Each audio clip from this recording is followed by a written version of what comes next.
13% growth rate ఉంటే తెలంగాణలో national average కంటే 4% ఎక్కువ ఉన్నది, 17% ఉన్నది. దానికి కారణం కేసీఆర్ గారి ప్రభుత్వ పనితీరు కాదా అని నేను అడుగుతాను.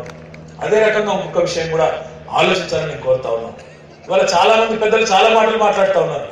హైదరాబాద్ మేమే కట్టినామని ఒక ఆయన, హైదరాబాద్ మొత్తంగా ప్రపంచానికి పరిచయం చేసిందని ఇంకొక ఆయన, వారందరూ చాలా చాలా మాటలు మాట్లాడుతూ ఉన్నారు. మాట్లాడటమే కాదు, మా మీద దుమ్మెత్తిపోస్తా ఉన్నారు. 18 నెలల ప్రభుత్వం మీద విరుచుకుపడుతున్నారు. మీరు చూస్తా ఉన్నారు పేపర్లు, టీవీలు.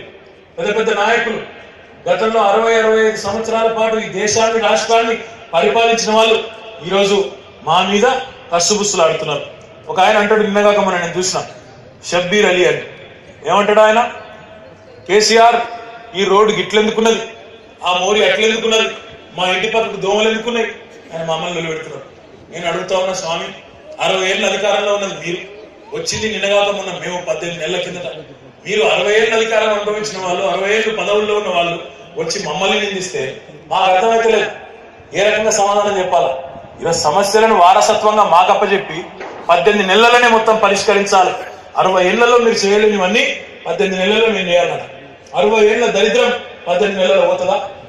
60 ఏళ్ల దుష్పరిపాలన ఫలితం 18 నెలల్లోనే మొత్తం మార్చొచ్చా? ఎట్లున్నది వీళ్ళ పరిస్థితి అంటే, గతంలో 60 ఏళ్ళు రాజ్యాలు వెళ్ళిన నాయకులు, పార్టీల పరిస్థితి. అప్పుడెప్పుడో వెనుకటికి మన మీర్పేట అసలు ఊళ్ళోనే ఒక చిన్నపిల్లడు ఉండే. వాడు చిన్నప్పటి నుంచే స్కూల్కి పోలేదు, చదువు వంటబట్టలేదు, బయట చెడు తిరుగులు అలవాటు చేసుకున్నాడు. చిన్నప్పటి నుంచే జరదాలు, గుట్కాలు, తాగుడు అన్ని అలవాటు అయ్యాయి. అట్లే పెరిగి ఒక పెద్ద క్రిమినల్ తయారైంది. 17-18 ఏళ్ళకి వచ్చినాడు. వచ్చిన తర్వాత ఒకరోజు బాగా తాగిన మత్తులో ఆ మైకంలో సొంత ఇంట్లోనే దొంగతనానికి పోయాడు.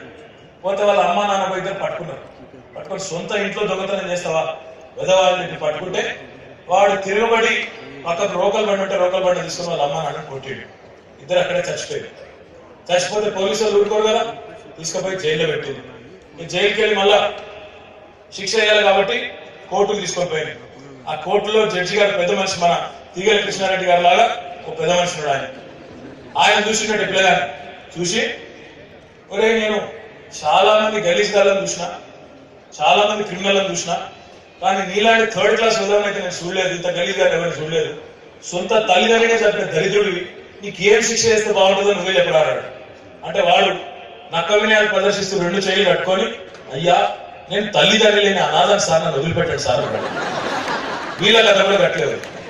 నిన్న మొన్న దాకా చావు కొట్టిందే వీళ్ళు. మళ్ళా వాళ్ళే వచ్చి ఇది ఇట్లెందుకుంది, అట్లెందుకుంది, అట్లెందుకు లేదు. 18 నెలలని నేను అడుగుతా ఉన్నా, 60 ఏళ్ళ అధికారంలో ఉన్నప్పుడు మీరేం చేసిండ్రు? మరి గుడ్డి గుర్రాలకు పనులు తోముతున్నారా? ఏం చేసినారు మీరు? ఈ రోజు మీరు ఆలోచించాలని నేను కోరుతా ఉన్నా. ఒక ఆయన అంటాడు, నిన్న